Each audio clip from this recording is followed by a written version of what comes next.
I blame the people who are attacking Gaza first, and those who are supporting the continuation of the attacks and the war.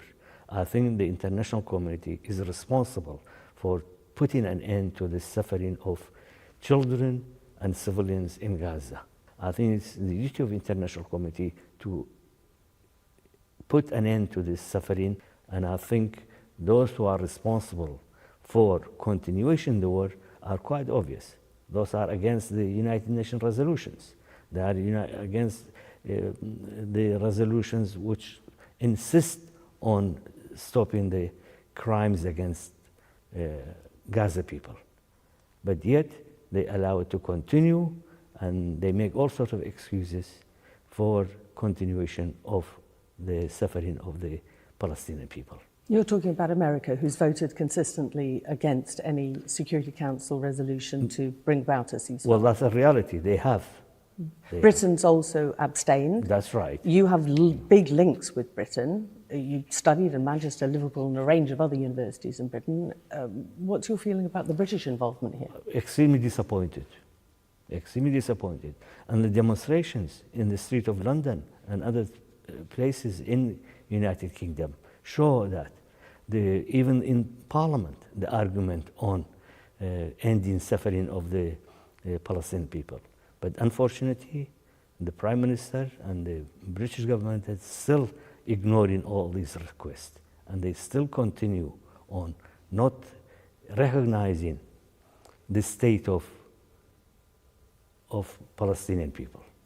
What about the neighbouring Arab states, though? Because we regularly hear Gazans themselves criticising the lack of protection which they felt was guaranteed from their neighbours. Well, they have every right to ask for protection, the Palestinians. Whether it's from Arab countries, whether it's from other countries, they have every right to protest it. But this Palestinian issue has not only become a political issue, it has become an emotional issue in the entire region. But should they bear some of the responsibility, these neighbouring Arab governments, even your own, one might argue? I think all the countries in the world, except some, we have to respect the Palestinian rights, and we have to work for protections of Palestinian people. Do you wish Iraq had done more to help them over the past 5 months? Well, we have tried. But helping even Gaza is not that easy. The Israelis don't allow all the help to get through. They don't allow medical facilities to go through. They don't allow food, water, supplies to go through.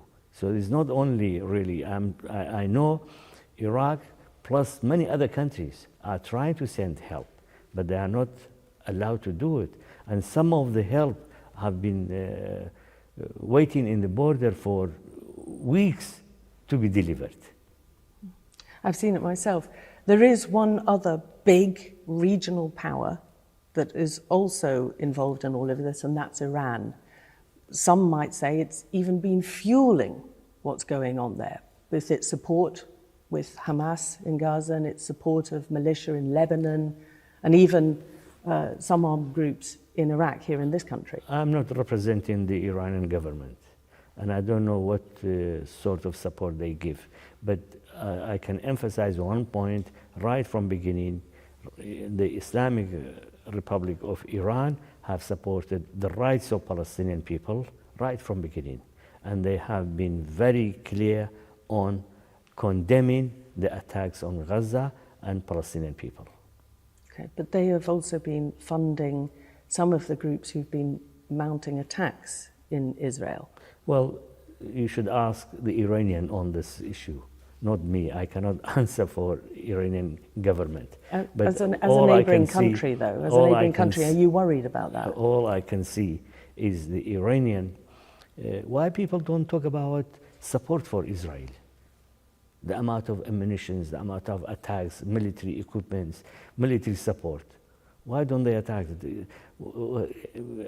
Obviously, it's the duty of every nation to give protection to Palestinian people and to give Palestinian help to protect themselves. I think this is a bit of misunderstanding in the world. Everything is okay to get in every line to support Israel, but as long as Palestinian gets some support, everybody makes it a big issue. Before we go on to talk about various things happening in Iraq, I wanted to ask you about the question of war crimes that's going on potentially in that area. Other key leaders from Jordan, Qatar, even Turkey have been very vocal in calling them war crimes. I think the Iraqi authorities have called it genocide. What do you stand by that, and what do you think needs to happen now? We've got South Africa leading the charge against the International Court of Justice. Iraq, we fully support South African action, and we hope that the final decision on Israeli come out in favor of Palestinian people and condemning Israelis. And I think it's very important for international community to support South African decision, and we in Iraq, obviously, we think the genocide has been committed and human rights in every aspect of it has been abused, especially killing children. Some of the children are under 1 year old. What crime have they committed to be attacked by bombs, by tanks, by whatever means the attackers using on Palestinian people? We still don't know how many children have been killed. Thousands. And the crimes are, I don't think international community in recent years have ever seen crimes like what has happened in Gaza. And I think the duty of even not only countries, every individuals to raise our voice to protect Palestinian people. What about the Israeli hostages held in Gaza? Because clearly there are many claims that is a war crime, and that is a war crime. Well, I will leave that for negotiation to take place. I don't know how many hostages have been killed and how many are there, and the negotiation, even the official figures doesn't give the right figures. So I leave that for the negotiation between the groups which are committed to negotiation between the two sides. Okay. Let's talk about what's happening in your country now, in Iraq, because what's happening in Gaza has had a ripple effect across the whole region, and it's had a very destabilizing effect, one might say, from the outside looking in on what's happening here. You've had an ally of yours, one of your key allies, America, basically carrying out an assassination of one of the commanders of Kataib Hezbollah, who is under the umbrella of the Iraqi government, whilst at the same time you've got claims that Iranian-backed armed groups are also launching attacks from Iraqi soil. How worried are you about all of this? We are condemning all these attacks, and we are not happy about any attacks from Iraq or on Iraq. Obviously, the Gaza problem has affected many countries, not only in Middle East, even outside Middle East. Look, it has affected Yemen, it has affected Lebanon, it has affected Syria, it had affected Red Sea, and it had affected even shipping. So it has affected economical situation, commercial situation, and at the same time, political situation in the area. Obviously, we are very much concerned, and until this problem is solved completely, for better future, I'm afraid the tension in the region will remain. Is there a danger that Iraq is going to be used as a kind of battleground, a proxy battleground for two of your key allies, which is America and Iran? No, we hope not. We have understanding with both sides. And obviously, United States is a big country. We want to have good relations with the United States. We have a number of multinational forces in Iraq, and the Iraqi government is very busy to make a program for these multinational forces and to fix a program for how long they want to stay and what their duties be when they stay, and at the same time for departure date. But that has to be agreed between the two sides. There's lots of criticism, as you are well aware, that the armed groups within the Iraqi state infrastructure, under the umbrella of the Iraqi government, are kind of out of control, that nobody has complete control over them, and that perhaps there's even those saying that they're more loyal to Iran than they are to Iraq. I don't really accept that as you stated it. It's not me, it's lots and lots of other people who know much more than me. But even if they want, you are here in Baghdad, and you can go to many places, many governors, and you see our peace and security and the control of the government on everywhere. So that's not really true. Secondly, we went through a difficult time. We suffered from many wars and conflicts in Iraq, and we suffered from terrorism in Iraq, inside and outside. Our country was, and part of our country was under control of Daesh for 3 years. Obviously, there are still individuals and groups, they wanted to create problem for Iraq.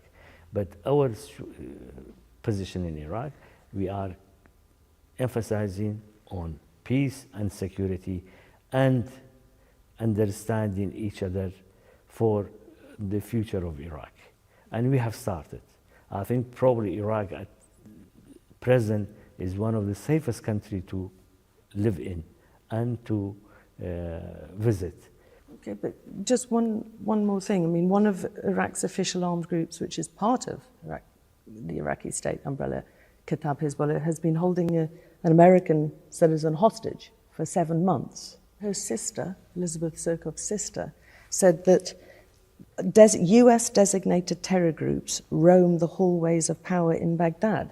Well, do you think that's true? As I said, I condemn all terror action, whether it's in Iraq or outside Iraq. But believe me, I cannot comment on individuals' requests or individuals if I don't have the full knowledge of it. But what I want to say, and again I emphasize, I condemn every terror action, whether it's on individual or whether on a group or whether on a state.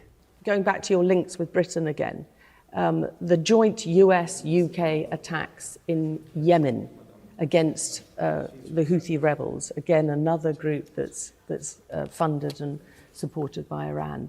How do you feel about that? Well, you see, this is really all related to, as I said, political and emotional feeling of the people in the area.